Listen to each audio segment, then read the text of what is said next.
Hello. Today we'll be continuing with the prologue for Nerus.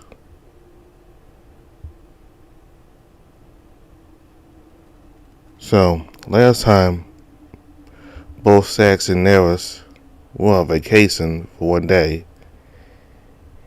and it was certainly a big chance for them to go to somewhere different and spend time together.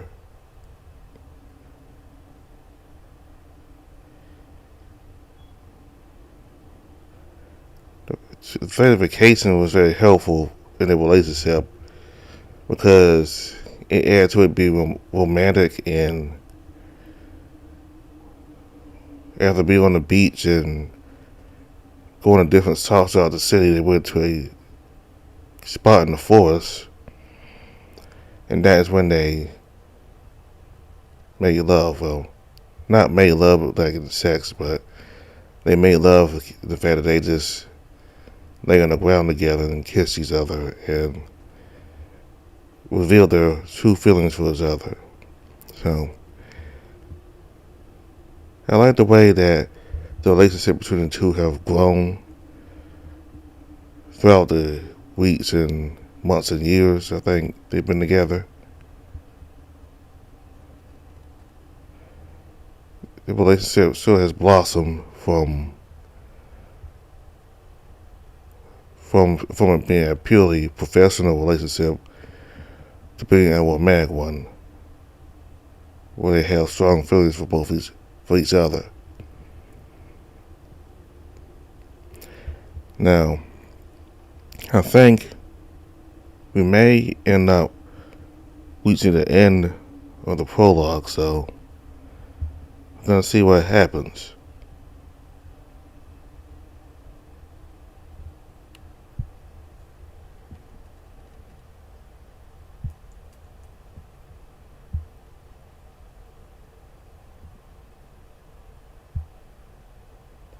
I opened my eyes and got greeted by my dormitory's wallpaper.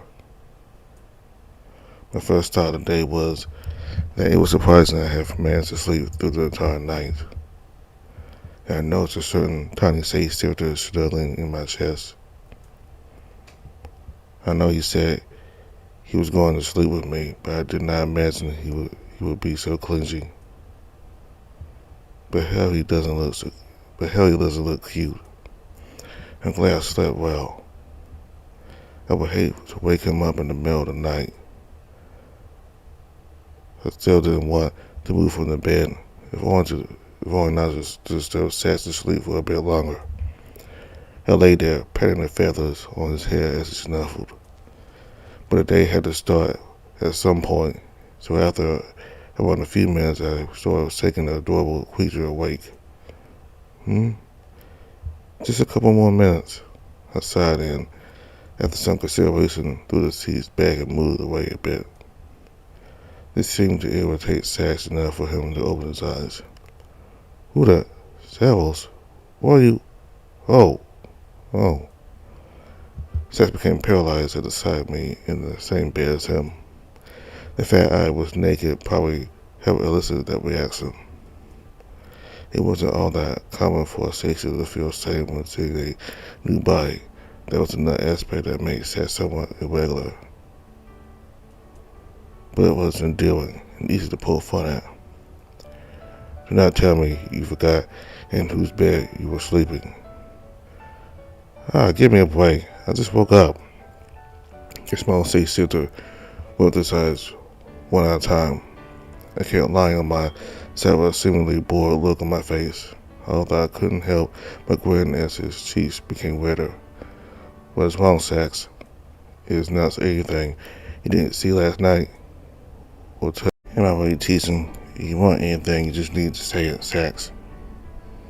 Oh, knock it off. He threw a pillow right into my face and picked it up and used it to finally cover my genitals. Besides, I touched them by accident. Sorry, I thought it would be fun to pick on you for a bit. A nice revenge for yesterday. Well, it's alright. You said something I can use against you. Oh, how frightening. But for now, let us get ready for the day. After breakfast, I went to my study, as usual. Zach said he would go pick up yesterday's mail and run an errand.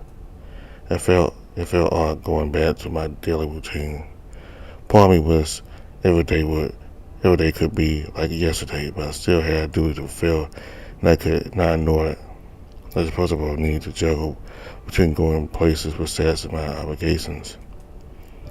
It would not present a problem if I knew we have all the time in the world to be together, but that might not be the case anymore. Zach is right. Naruto couldn't have come up with the scheme at the worst time.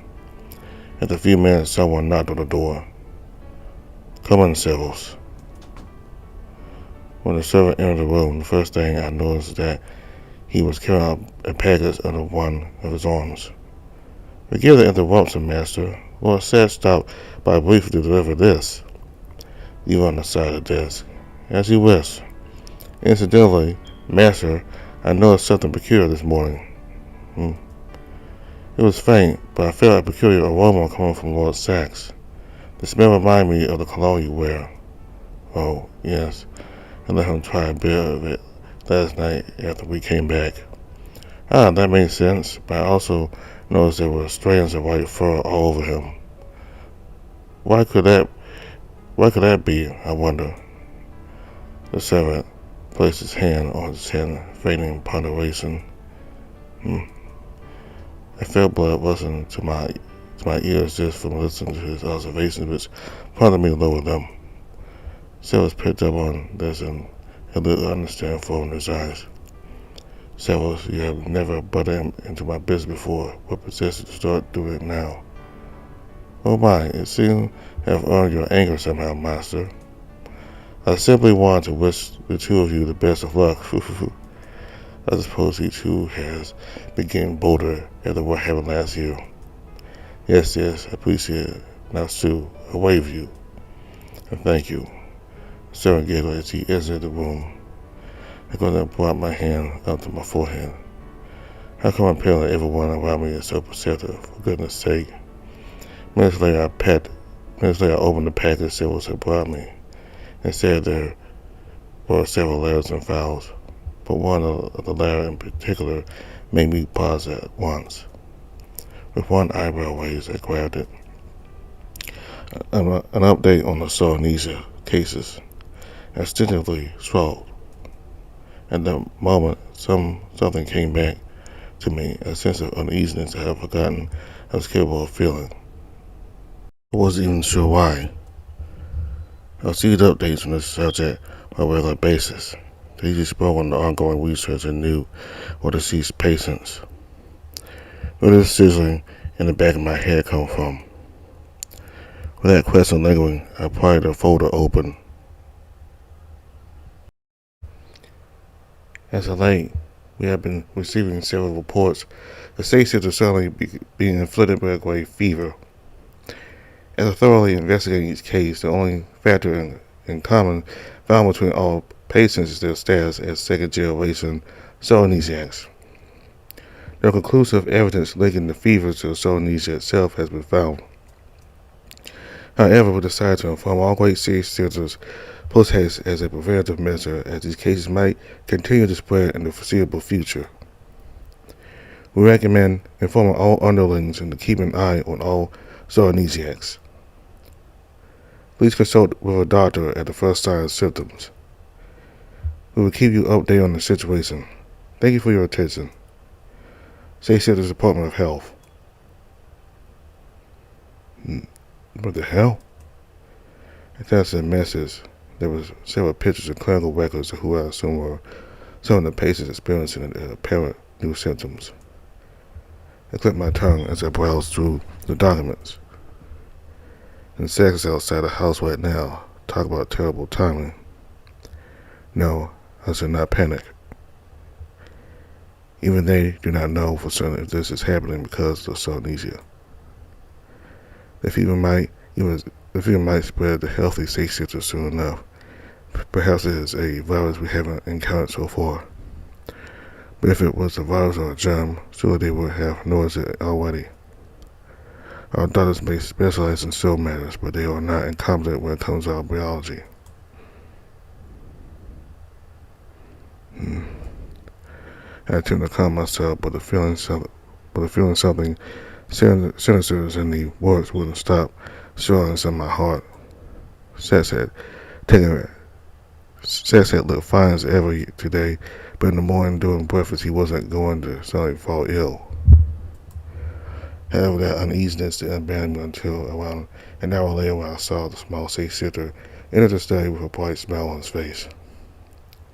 He noticed my distress, so I handed him the document. Seth's looked confused at first, but as he read through it, a meaningful look appeared in his eyes. I can see why you would be worried, but I feel perfectly healthy. Don't let this news get to you, alright? I will try. I'm worried because I know. So needs that makes the prospect of anything happening to me really scary. I get it. Indeed. If you say you feel alright, I believe you. But if you start feeling unwell, please tell me. Will do. Now then, what were you up to? Went to buy some groceries and do some window shopping. Were you looking for something? That's a secret for now. So, what else is new today? Opened my mouth as if to speak, but I bit my tongue at the very last moment. I learned from Nominal had also arrived with a package that morning, but I wasn't sure if it would be a good idea to tell Sats about it. However, I figured he would realize something was up from my misstep just now, so it was best to tell him. I received an update concerning the upcoming battle against the Angels. It's scheduled to take place in 80 days. 80? Well, it could be worse. I believe both surprised and relieved he took that well. He's more mature than he seems most of the time. I should give him more credit. It seemed they wanted to do it sooner, but the Angels recruited some new muscle. Nominal does not know how to deal with it yet. Must be a fearsome opponent if not even Nominal wants to mess with him. I'm somewhat concerned. I have not fought for the longest time. I doubt my performance will be anything impressive. What do you say we spar sometime, Nerus? Did we not agree yesterday you would not be able to put much of a fight? Yes, but we never know until we try. Besides, doing courier duty has done wonders for my physique. On the other hand, you haven't been exercising at all, have you? Fine, I'll accept your challenge then. That sounds like I'm in trouble. The intention was to make it sound like he was in trouble, but when we got to it, Seth kept sidestepping all my tackles. I wasn't by any means slow or sloppy, despite my size, but the tiny Sitter read my every movement and dodged accordingly. Don't get discouraged. You're still fast, Nerus. It's just your reflexes have become worn. Does he really have no combat experience? In the end, after an hour trying to grab him, I gave up. Not because I was tired, but because he wanted to take a break to play some games. It didn't take long for you to get back into shape. There were some close calls back there. Seth was putting his tablet back on. Indeed, it feels good to use my body after so long. Thank you for the sex. You're welcome. I'm going to take a quick shower. Meet you at the parlor? Of course. I nodded in. After putting his hat back on, Seth sprinted toward the front of the mansion. As soon as I entered my bedchamber, I slammed the door shut and fell on my knees to the floor. My entire body was trembling. My arms and legs felt heavy as if rocks were strapped to them. Every fiber of my being was boiling. It was a revolting heat, nothing like the warm embraces I had shared with the great sister the night before. I wanted to puke my guts out just to rid myself of it. I trembled and wet, but I managed to regain my composure by the end. I looked up, still panting. Just around 3 more months. I can do this. Nerus? I swear, no matter what, I will save you.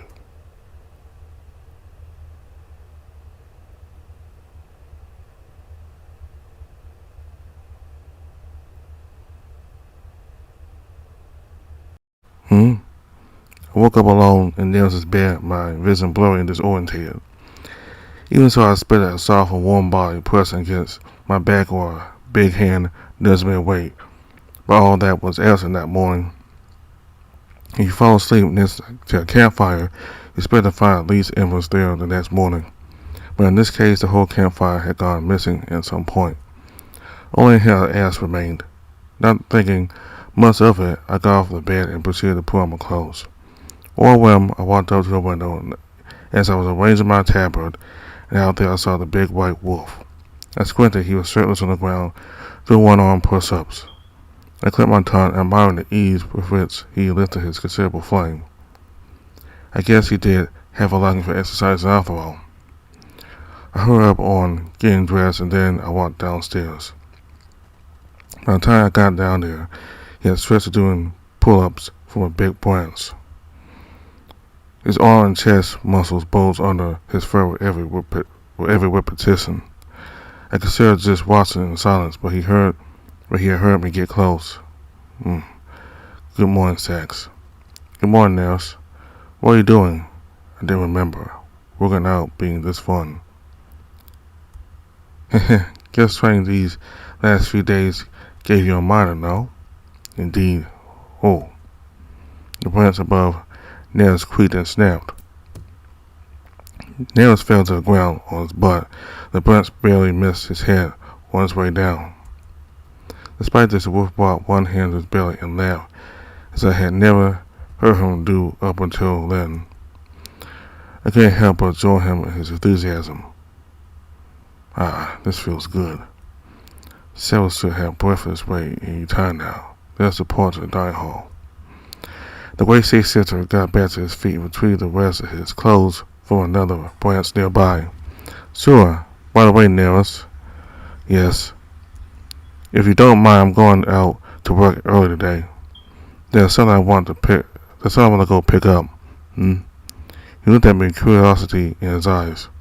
His mouth opened, his tongue ready to enunciate a question, but in the end he shrugged and said, "It is all right. You can manage your time as you wish." Yes. Soon after, Nerus started laughing again from remembering his small incident with the branch, and then we went back inside the house.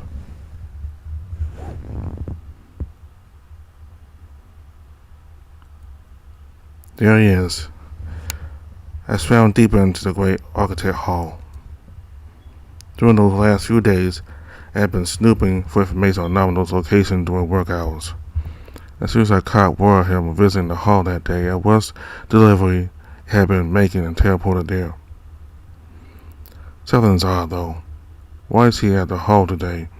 He is alone. There's nothing scheduled to happen here anytime soon. Does he know I'm coming? Yes, that has to be it. That didn't deter me, however. I surrounded one of the pews and exchanged places with it.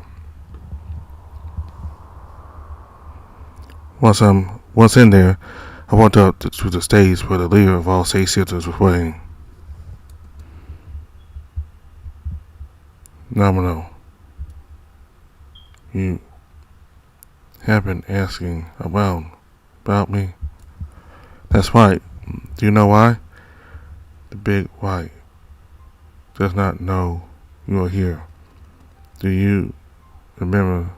So you want to kill me? Me? Let's not jump to conclusions. I can never hope to defeat you, much less in this state. You know, we started doing sparring matches with Nerus, although they are mostly me trying to dodge his tackles so I can't fight back against him. Nerus. But even in those, it's hard to not run out of breath. I'm in no condition to fight. What I want is to know what you intend. Why are you trying to bring an Aeon here? Nerus told me if things were that easy, that you would have done this much sooner, and I think he was right. So what changed then? I always fulfill my promises. What? And my will is not that of the Aeons. but of God. Because of that, now's the time we will cleanse all corruption down to its core. What does that even mean? Do you mean to betray the aeons? Arrogant pest.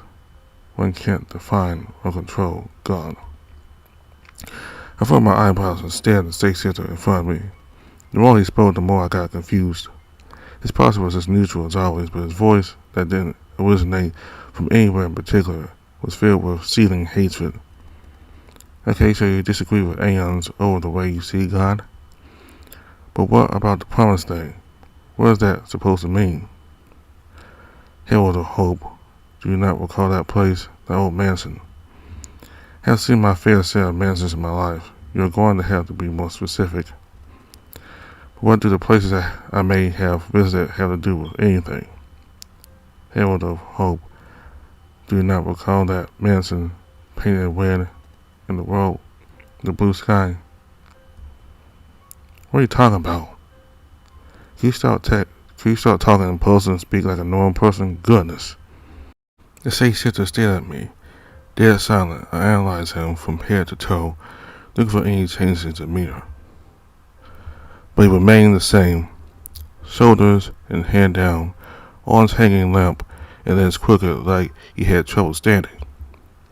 And yet the way he had just spoken had been suspicious. His words were filled with uncharacteristic clarity and conviction. Maybe there was meaning behind what he was saying, or maybe not. Whatever the case, he was trying to confuse me with it, so I moved on.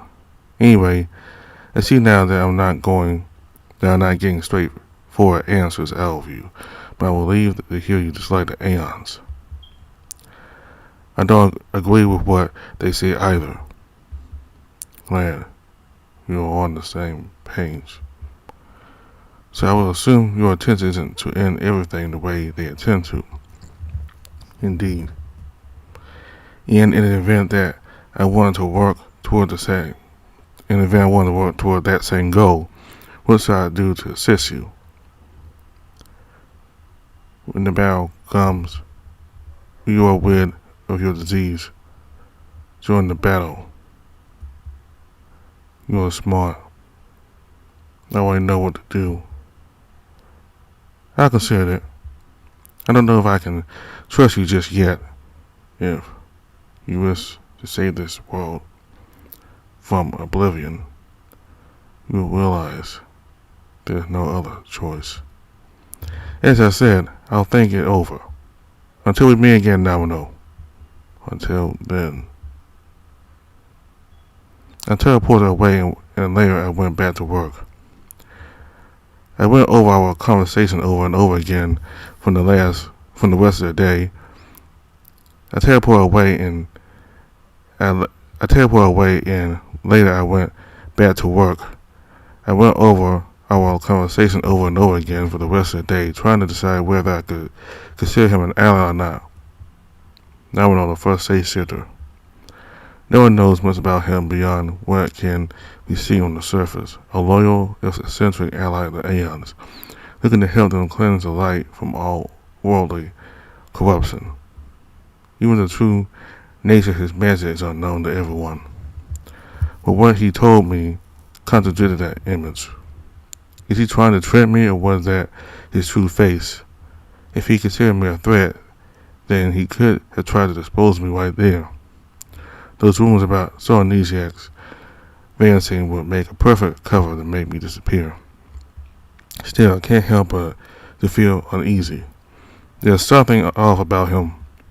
He is the one that proposed the second bout in the first place. If he just wanted to keep things the way they are, he wouldn't have done that.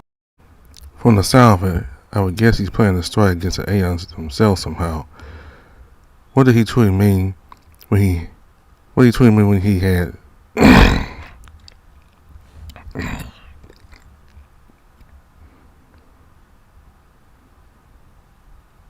From the sound of it, I would guess he's planning to strike against the aeons themselves somehow.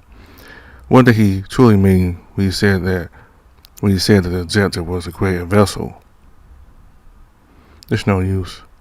At this rate, I won't make I won't make my mind up until the time the second bell arrives.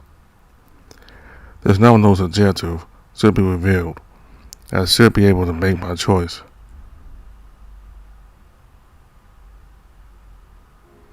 Well then, what is it that you want to show me? A few days later, at the supper, I invited Nerus to the parlor where the promise of a surprise. His ears had perked up with interest. Don't you notice anything different in this room, Nerus? The great sister raised an eyebrow and looked around in the parlor, ears wiggling with curiosity. No. It's a TV, Nerus. Oh, what is this device? A video game console. It's a secret I was shopping around for. You outmatched me at real combat now, so let's have some game combat instead. Can't argue against that. I can't even dodge my tackles anywhere. In that same instant, Nerus broke into a sprint toward me. I suddenly realized that he was carrying me in his arms, bridal style. He startled me a bit, but that was not the only reason my heart skipped a beat. He could be such a show-off, jeez. Is it just me or is your pulse increasing?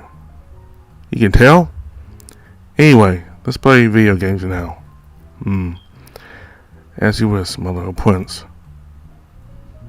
And the great sister, who was sitting on the floor next to me, let out an exasperated sigh. Is that the matter, my big prince? Not used to being on a losing streak? It isn't fair. These controllers are too small for my hands. No way, I made sure to pick up a console you could use. So I'll be more gentle so you can run the game. I just couldn't resist turning the tables on you for once. I was being a little mean. At the start, I tried to not press Nerus too hard just yet, but he just kept committing mistakes or using wild super attacks which I punished on instinct. He hadn't even left the corner in that last match, I think. Now that I was holding back, he seemed to be having a better time. He was smiling and performing much better now that he wasn't panicking. Well, for the most part. Hey, don't just mash. Try the combo selling for once. Oh, so bossy. But you keep knocking me down and pushing me away. You could be doing a lot more damage. By the way, says, I've been thinking about something. Yes? If after finding the angels again, can we still live? Which I believe is what is going to happen. Well, I'm going to quit being a safe sitter. I felt my neck bulge as I made a physical effort to not take my eyes off the screen. Oh? You can just do that? Nice. I expected you to be more surprised. It is a huge deal, you know. It's not that. I clicked my tongue as I saw Nerus finally perform a combo on me. Ha. Damn. Anyhow, you never seem happy about your great sister duties, and every time you talk about it is to complain. It's unsurprising you want to get out. You got a point. I'm tired of all this, of keeping appearances, or dealing with nobles or other great sisters of always the same story. It's been like this for so long, I cannot even remember how many years have passed. So many eras have gone by that we sisters seem stuck in this sort of stasis. But if I abandoned my duty, I would have nothing else left. That stillness was my entire world. I fear I will go hollow, to be frank. But now you are here, I believe I will be fine. You could settle down somewhere more of your taste, like a bright town or village, or we could go explore many worlds if we don't feel like staying in a single place. I'm fine with either. Maybe even blend in with the mortals if we want to need to. They would be gone eventually, true, but if we have each other then, well, this is if you're willing to stick with me, that is. Oh, why wouldn't I, silly? I threw the controller aside and lunged at him, landing on his chest. Nerus enveloped me in his arms. Thank you, Sex. A sniff escaped him. I scratched the side of his face, trying to reassure him. I imagined if any of the Say-Sitter heard what he had just said, they would be either outraged or devastated. But as for me, I was happy he had found the courage to do this for his own sake, and in part for mine as well. Don't need to thank me, Nerus. Although what will we do about Severus? I don't know if he ever talked to you about it, but he really appreciates this job, so I consider he might go hollow if we were to leave him behind. Yes, it would be terrible if that happened. It is a very valid concern. I will discuss this matter with him before the battle. I hope I can get him to be straightforward with me. True, to be honest, what does surprise me is that this is something you can do to begin with. I imagine it will not be easy. There is not any precedent for a great Say-Sitter abandoning their position. I know a couple of Say-Sitters that, while lacking raw power, when compared to me, are still strong and charismatic enough to fill my role. Perhaps I could work with Naruto to set one of them up as my successor. It sounds exciting when you put it that way. I bet the other Say-Sitters would eat it up. I do hope so, but everything will turn out right, I promise. I know, Nerus, I believe in you, and I will make sure that is what happens. I have so much I want to tell you, Nerus. If only I had the courage to do it right now. If you are willing to abandon even your rank because of me, you will still think of me the same way even after you learn the truth, right? God, I love him. He calls me cute, but he's quite cute himself when he scratches the right places. Hey, can you help me up? Nerus grabbed me by the butt and lifted me up until I was at eye level. He rested the tip of his nose against his as I scratched behind his ear. He closed his eyes and tilted his head to the side. He can be so damn adorable. I gave his snout a small peck. Seconds later, the great Say-Sitter opened one eye. It's paying you all you want to do, Sax. Were you hoping for something else? I suppose so. I have been hoping to get more. He gesticulated with his free hand as he lit for the right words. Physically intimate with you is so late. I took some distance, just enough to look at him in the eyes. You know, I'm still shy when it comes to physical stuff. It's not that I don't want to be proactive, but basically it would be easier if you started. So I am in charge. Yes, that's a good way to say it. After a moment of silence, Nerus reached out to the console and turned it off, and then the TV. Let's move to my bedchamber in that case. Yeah? Right now? Unless you would rather not. No, it's fine. I kind of have been waiting for you to make this move. Good. Without another word, the great Say-Sitter got on his feet and carried me to his room. You're getting hot again, Sax. What do you expect? A torrent of ideas about what was about to happen had broken free about how what Nerus would do to me, how he would hold me, how he'd feel in me. I wasn't experiencing this aspect. The anticipation was killing me. And that hot anticipation crashed with a gust of cold doubts. Nerus was huge, way larger than me. What if I couldn't accommodate him? What if I didn't have enough stamina to keep up? Or what if he realized he didn't find me attractive? He did call me cute a lot, but that didn't have to translate to being sexually attractive. I used to think it was the opposite. Even my heart hammering against my chest made me more nervous. What if he noticed it and thought I didn't want this to happen? A tornado had formed and was spinning in my head. You can hold this off if you don't feel ready. No. Just a bit of virgin anxiety is all. Don't laugh. My apologies. In any case, here we are. I saw Saliva's Nerus open the door to his bedchamber and then stepped out inside.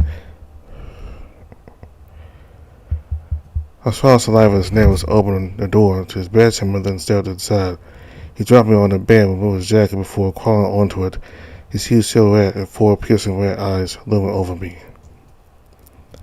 If you want me to stop at any time, do tell me so. I know. A shiver went down my spine as the bigger Satan started undressing me.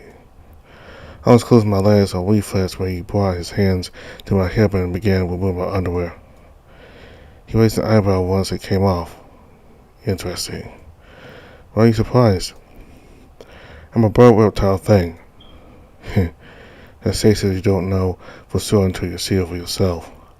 No one was hoping for this actually. Oh. Nerus started unbuttoning his shirt. Now, let's take it slow. We had the entire night ahead of us. Once our forms were laid bare to each other, he hugged me. His tongue pushed its way into my mouth. My anxiety started melting away. I relaxed and entrusted myself to great Satan. My soul burst into flames, filling me with a new, unknown but pleasant heat. At first I thought that effervescent sensation was a bodily response, but when one of his fingers entered me while his tongue explored my body, I realized there was something else to it. My soul was craving for the rough way he handled my body, for its tender warmth, for him to get deep inside me. I wonder if Nerus felt the same way, but I didn't need to ask. When I looked into his eyes, the predatory yet passionate gaze in them answered all my questions. He looked hungry, his fangs exposed and a string of saliva dripping from his mouth. He was, I want to be blunt. He must have been waiting for this to happen for a long time. Is this okay? Yes, keep going, please. My heartbeat quickened when he nibbled my neck, and my nape after turned around. Despite his fierce appearance, he wasn't doing anything but treating me with the utmost care, looking for new ways to express his immense affection for me. I craved after this new side of him as much as he did after me. He pulled his fingers out and dragged himself close to me. His huge shadow covered me, and I felt his throbbing member rest on my buttock. Only then I noticed how much it had grown. I tried to look back at it, but Nerus shoved a finger in my mouth. A salty smell invaded my taste buds. I closed my eyes and suckled on it, wanting to take in its scent and flavor. Nerus' deep voice resonated through the room as he chuckled. I love how eager you get. I didn't say anything, and instead answered by trying to take more of his thumb in my mouth. I couldn't see him, but I could bet my life there was a smug smirk on Nerus' face. The bed creaked a bit as he shuffled some more behind me. I felt something hot and wet pressing in between my buttocks and soft fur against my back. I felt his voice rumble through my entire body as he spoke. Don't forget, my heart of it hurts too much.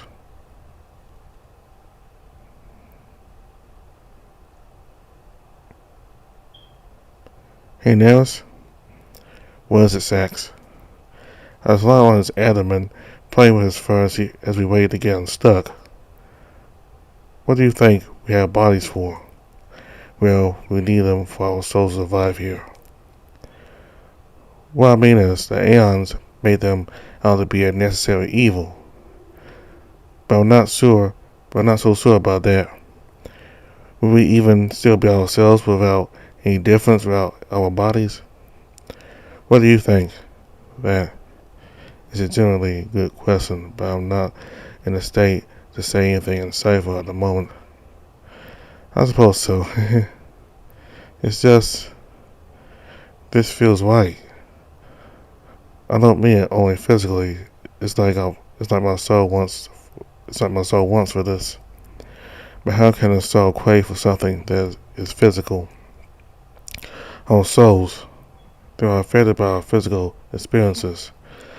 Our bodies aren't just pieces of meat or tools for survival. Don't go around sharing those thoughts with other sex centers. Some of them might brand you a heretic for questioning the Aeons. Not that I don't agree for the record. After I met, I wasn't expecting sex of all things to put you in a philosophy move.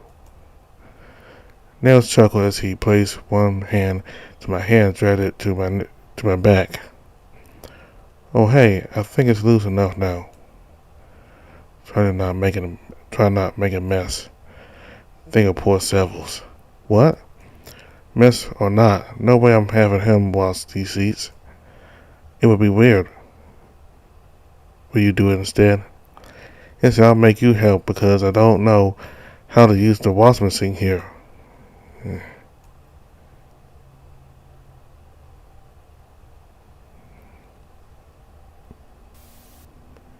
Wake up.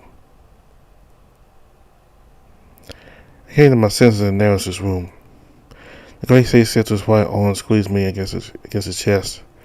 I could feel his heartbeat through him. When I stayed out to sleep under the stars, I would get close to the campfires to conserve heat. Because I enjoyed those nights so much, I started to love the smell of burning wood. It triggered my nose a little, but it helped me relax. It made me sleepy. Now it was as if the fire had taken shape to gently wrap me in a bright yet harmless embrace. I almost let it lull me back into the world of dreams, with the sound of footsteps pulled me back into reality. Is that Seville's this late at night? After some deliberation, I crawled down, slipping off to Nerus' embrace and off the bed. I started trembling from the cold that plagued the house at all times. I always missed the bed. Whenever I'll just check what that noise was. Across my arms, I looked around the room, squinting at the dark. This isn't normal. Not even in complete darkness should I have this much trouble saying anything. This is mist. A thick fog permeated the entire room, limiting my vision more than usual. Regardless, I could tell the noise had come from outside, so I tiptoed to the hallway door and opened it. The same haze filled the hallway, although thanks to the lights, I was able to see more clearly in there. Under the light, the fog seemed to form small streams of vapor that flowed in from the other end of the corridor. I closed the door behind me and I stepped deep into the corridor, trying to discern where the fog originated from. I didn't even look too far. When I passed by my bedchamber, I spotted a cloud of mist, thick enough I couldn't even call it translucent, overflowing from under the door. I almost felt beckoned by it. Under different circumstances, I would have been frightened enough to run back to Nerus' bedchamber and wake him up so he would check this out for me. But now I felt calm. I didn't open the door. Instead, I turned around and sat down, reclining against it. What are you doing here? You know that already? In that case, I suppose I will tell you the same as last time. Come back later. How long do you intend to keep us waiting? I'm afraid you will have to wait for me for at least another month. Sorry, but I was never one to stick to your rules, was I? Why? Did you truly remember? Then why? It's because I remember that I won't let go. I interrupted the voice. The silence up and fell the hallway made me think. The fever was making me hear things, but a noise coming from within my dormitory reminded me all this was very well. I need to endure this. To remember this. You will suffer. I know. But if I don't, then might be all over for them, and for us as well. You are aware of that, right? I can't let things end like this. I don't understand. If that's what you want, why wouldn't you come with me? Is it because you want to remember this? Why is that so important to you? I wouldn't think too much about it. Sometimes the simplest answer is the right one. But if you don't want to guess, well, I think I found something that I don't want to leave behind. It's as if, even before I became this, the reason I was born was to meet him all along. That's ridiculous. It can't be true, and you know it. According to whom? Actually, don't answer that. They don't get a say on it, no matter who they are. I refuse to let a third party dictate who or what I should devote myself to. Regardless of it is true or not, regardless of the motive, what I'm feeling now is important to me. That alone is enough for me to fight to remember it. Then there was silence. I waited for the voice to speak again, but it never did. Hey, have you ever stopped to think about what we really are? Are you still there? I asked to no avail. The fog in the harbor was dissipating. Figures. Tried to get on my feet, but at the last moment my strength abandoned me and I fell headfirst on the cold floor. Ouch! I clenched my teeth and tried to get up again without success. My vision started to get blurry at the same time. I heard a pair of heavy footsteps coming my way. Then I heard a familiar voice and everything went black. Sax. Sax.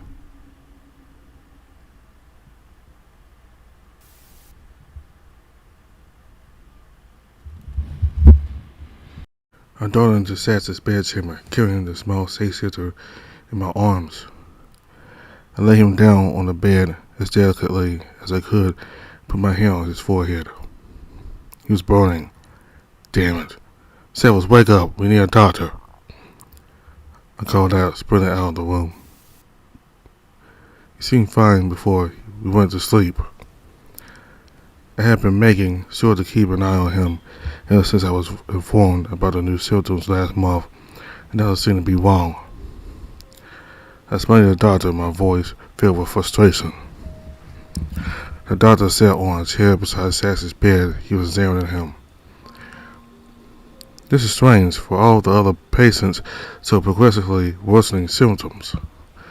The doctor gave me a meaningful look. I didn't want to consider what he was implying because it made no sense to me. Why would Sax hide the fact he is sick? Because he's afraid I would treat him differently because of it? No, that's ridiculous. But whether he did hide it or not does not matter right now. Ensuring his recovery is more important. In any event, do you think it would be best to move him to a hospital? Before the doctor could answer, the weakened Sax was able to cut into the conversation with one simple but heartfelt sentence. No, I want to stay here with you. I opened my mouth as a retort to tell him he would be better under the care of professionals. The words wouldn't come up.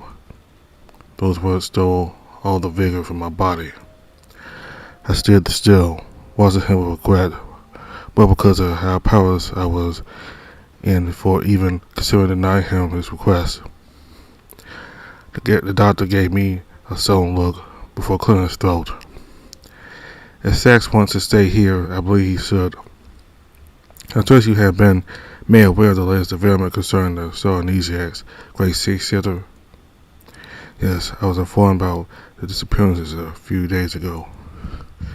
Patients are advancing without a trace, even from hospitals. Is it possible for that to be a part of an illness? There's something else in the works here. Considering the circumstances, he might be safer near a great safe-sitter than surrounded by doctors and a couple of common guards. Besides, Sarnesia is, as the name states, an illness of the soul. Removing him from here against his will might worsen his condition. Yes, that is right. I don't think I need to tell you this, but even if he stays, he can't work in this condition. Obviously, Zell is calling a replacement as we speak. Well, there isn't much else I can do, so I will be taking my leave now. I know some colleagues that could come and stay here to monitor Sax's condition if you feel you need them. And while it won't cure the Sarnesia, there is some medicine I can give him in order to relieve the physical symptoms. I will consider it. For the time being, tell me what medicine we should administrate. The doctor took out a notepad and scribbled something before tearing the page out and handing it to me. I'm afraid it's mostly painkillers and medicine to help reduce the fever. I wish I could recommend a more definitive solution, however. It is not your fault. Thank you for giving me this, at least. No need to thank me. I hope everything turns out okay, and call me if you need anything. Great Six-Sitter. Stay strong, Sax. Yeah. Very well then. He excused himself out. I sighed, tired, still frustrated. I sat down next to Sax. His eyes were staring nowhere in particular. Nerus? Yes, Sax. Oh, I just wanted to know if you were there. so I can't see very well. I'm aware. Do not worry about that now. Just relax and get some rest. I'm not moving from here. So relax so you can get better, okay? Don't sound so sad now. I'll be fine. It's something that he could still proclaim that was just convincing, but I figured he was trying to stay positive. Moved by his determination, I placed a hand on his shoulder, snuggling my face up to his. As long as you are here, I promise you I'll be fine. Please, just don't go away and leave me here. I would never. I couldn't finish that sentence. My voice cracked and a sob escaped my throat. Nerus, are you crying? I rubbed my face with my forearm. No, of course not. We'll get through this together, understand? When did it become so easy to see through you, I wonder? That's all thanks to you. Says him my hand, focus returned to his eyes. Hey, I'm not trying to be optimistic. I really mean it. Everything will be alright. Believe me when I tell you that, yes? Yes, I promise. I really meant it.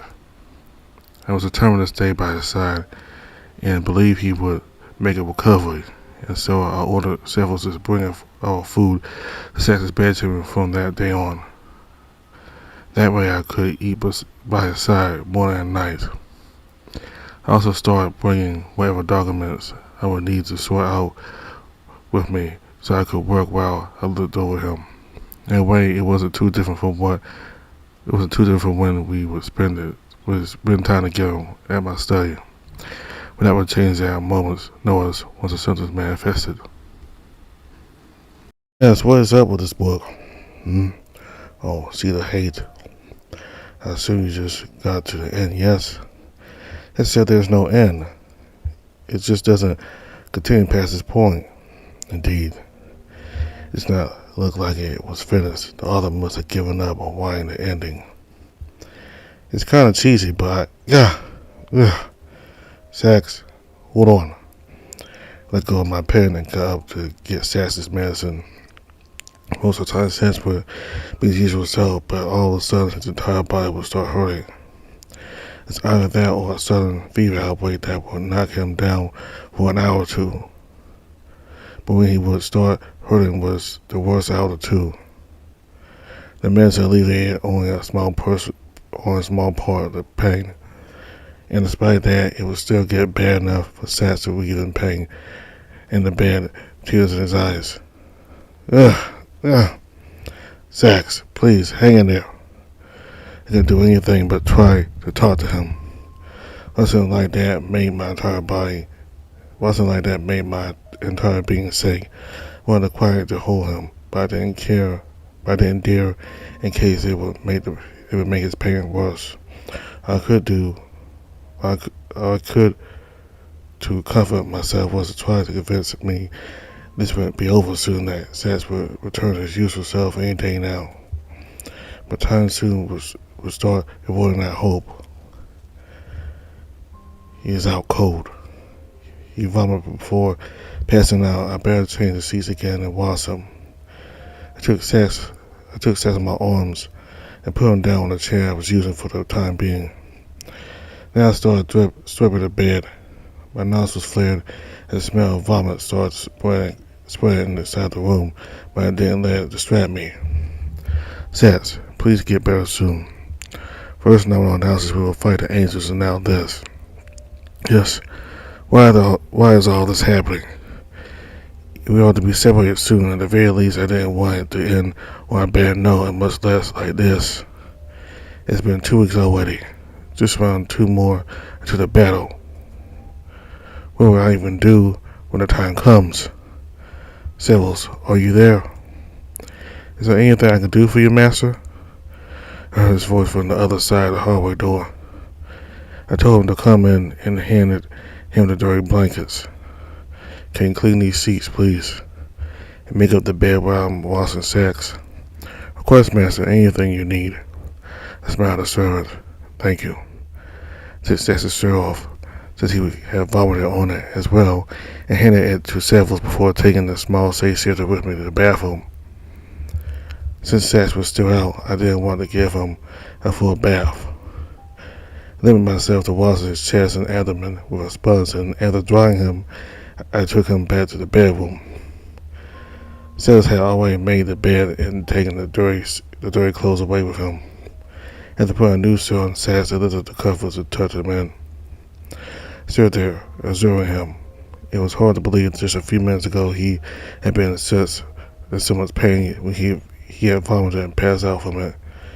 If I entered the room without knowledge of what just transpired, I would think he had been napping. Why could that not be the truth? Unable to do anything else for the time being, I sat down and returned to work. But still, that was just the beginning. A week after, his feathers started falling off, replaced by wet rashes, and blood would start dripping from his mouth and orifices. When this started happening, we called the doctor again, but he was just as lost as us. No matter who examined Sax, no one could determine the cause behind these new symptoms. They were all puzzles, especially because they were symptoms that the other patients hadn't shown. I was afflicted with worry and sadness so great. There were times I couldn't sleep and sat by Sax's side all night. But as for Sax himself, he seemed numb to the entire thing. At that point, he was unconscious more often than not.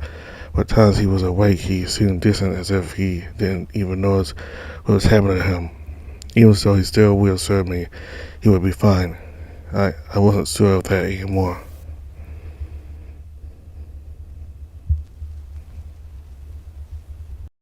I pushed my eyelids open. The first thing I saw was my blurry nightstand. Over my eyes, there was that haze from when you wake up from a long dream, still unsure if you are still asleep or if this is real. The familiar sound of Nerus writing something on the desk clued me that this was the latter. I struggled to turn my head around, and there he was. He had set up a relatively small desk next to the bed where the other nightstand used to be. He worked there at the same time he watched over me. I couldn't put into words how grateful I was that he had taken my words to heart enough to go to these lengths for me. I was aware that I hadn't been conscious a great deal of time lately, but every single time I opened my eyes, he always had been there, looking out for me. Perhaps he thought he was fulfilling the last wish of his dying lover, but this was so much more than that for me. Deep down, I still was scared, but now a sense of peace washed over me. Nerus? The great Sax's ears perked at the sound of my voice. Sax, you're awake, thank goodness. You have been out for so long, I was worried sick. How long have I been out? Since 2 days ago. I was afraid you were, well. But more importantly, are you feeling alright? Tell me if you need me to bring you anything. Hey, Nerus? How long has it been, huh? I see you mean since you fell sick. This is the 4th week, I believe. I see. I was track around the 4th time I passed out. I'm so sorry, Sax. I wish there was something Nerus, you have done more than enough. I interrupted him and tried to sit up. The way Sitter got up from his seat and helped me up. That is when I saw my own arms. I was taken aback at the unrecognizable from how they had been just weeks ago. I couldn't begin to imagine what my entire body must have looked like at the time. At first I thought they were bloody, but no. It was the rashes and the scabs covering almost every single centimeter of them. Some zones had even taken a black coloration. In any case, my vision was fuzzy, and it didn't even seem quite in sync with what I was telling my limbs to do.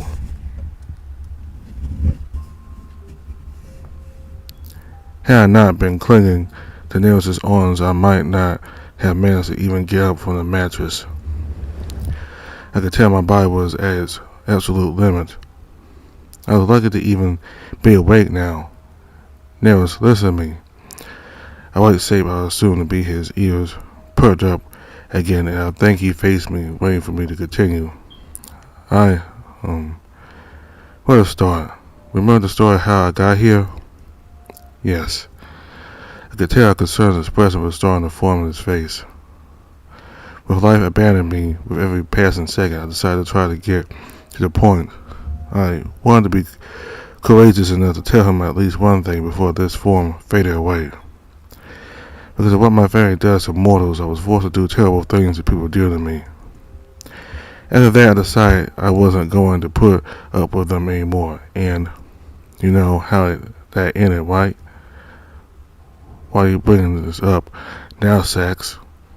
I don't want that to happen again, to lose someone I love because I was too hesitant to act. But Sax, I know. Right now, I must sound downright delirious to you, because I am the one about to die. But you see, I have been keeping a secret from you. A very important secret. What is that? I wrapped my arms around his shoulders and attempted at getting closer to him. Noticing this, the great shapeshifter sat on the bed next to me and imitated a gesture, pulling me close to him.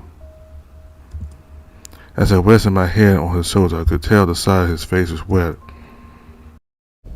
Thanks, you're trembling. Are you sure you're fine? As I said, there's something I need to tell you. It's better if I say it right now. It sounds like it's serious. What is it? Again, don't freak out, but I tried to gather my wits to find the right words, but there was nothing left to think about. I just needed to go with the truth and believe. Nerus, I am not a safe sitter, but before I could finish uttering that sentence, life evaporated from my flesh.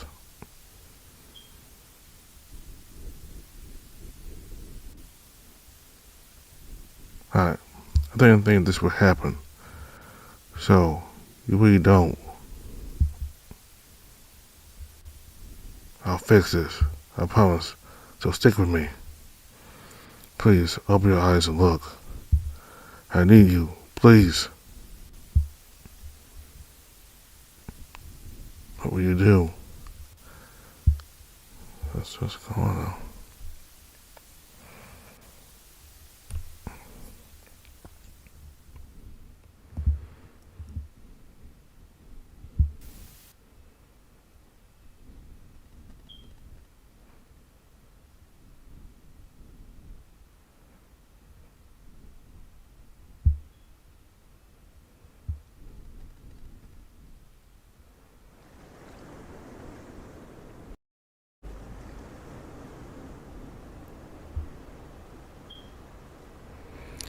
So, in that scene where Sax is in the hallway, he just missed.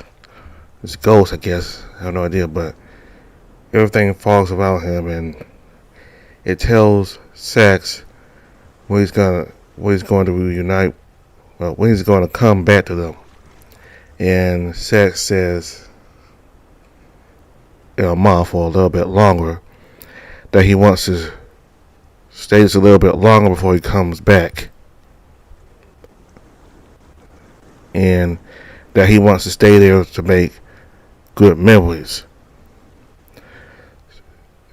And he believes that he was meant to meet madness all along. So, right when he was about to die, he was about to reveal to Nerus his secret, but before he could, he died.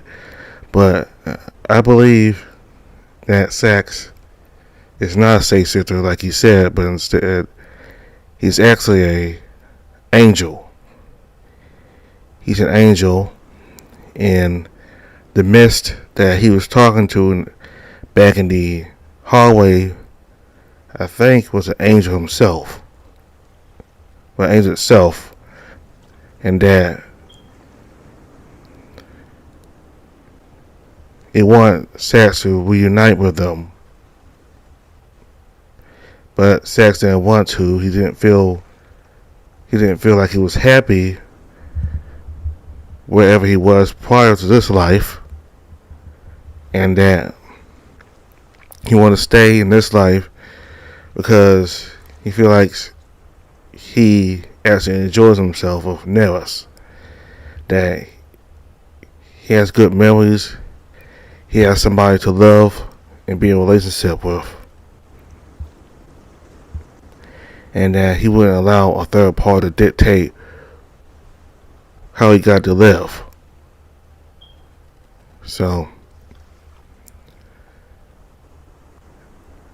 is it possible that in that story Nerus told Sax about him going to this planet to look for angels? Nerus was sent on some mission on this distant planet to look for angels by Nomino. And while he was walking down a road, somebody from behind appeared before him. Somebody appeared behind him, and it was an angel. Could this angel actually be Sax? And that he ended up dying and he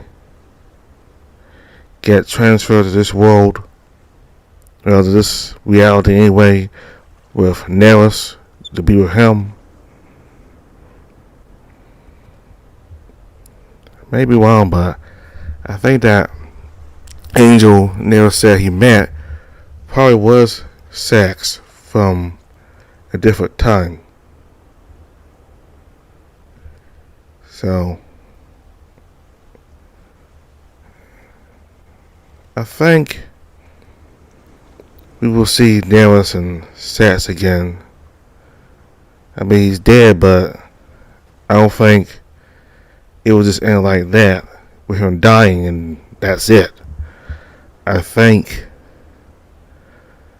there will be more to come between those two later on.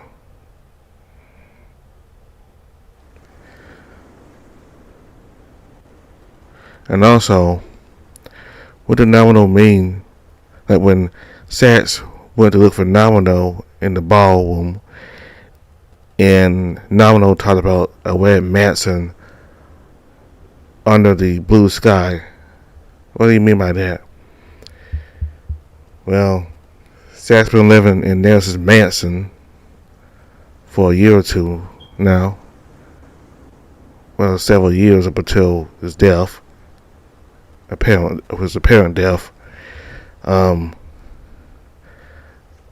Nerus' mansion is dark, and the sky is constantly dark because Nerus said during that scene while they were in the forest during the vacation that there's no light at the mansion, that the world he's in, the world Nerus' mansion is in, no light penetrates through the atmosphere. So if Nomino was talking about some weird mansion, a weird manor on the blue sky, it wouldn't be Nerus' mansion, because Nerus' mansion, and the place he lives in, the atmosphere he lives under, is absolute opposite of what Nomino said about a weird mansion under a blue sky. Maybe as we continue forward, we'll figure out more about this web manor and under the blue sky. But that's the prologue for Nerus. Kind of sad that it ended badly for Sax and Nerus. Certainly, Nerus will be grieving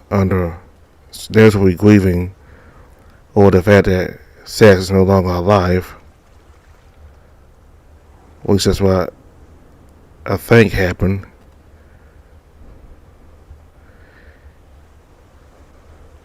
So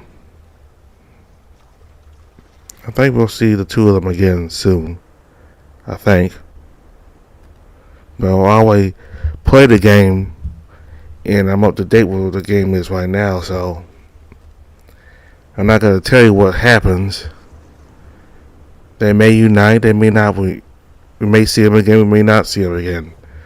But I already played the game myself. I'm up to date with it on my own personal time, so I know what happens from here. So I'm not going to reveal what happens unless you want to play a game on your own and figure out what happens past the prologue. But I will play the 2 other chapters coming up. So that's all I have to say for now about Nerus. All the information for Nerus in the description box below. Thank you very much for watching. Bye.